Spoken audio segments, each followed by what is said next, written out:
Peso de guidão. Porra do caralho. Não tem como, né?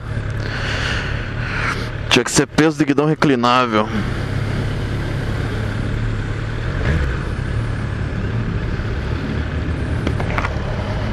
É, meu amigo. Ainda são 5 horas. Se liga que sexta-feira do caralho.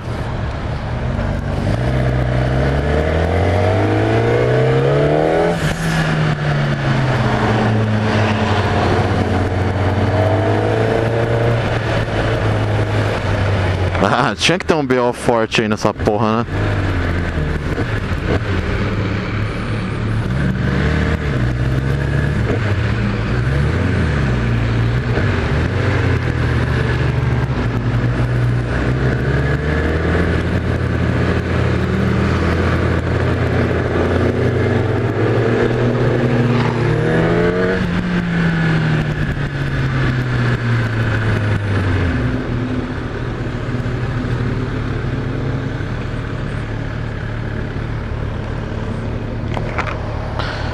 Mano, pra acabar, né, meu tio?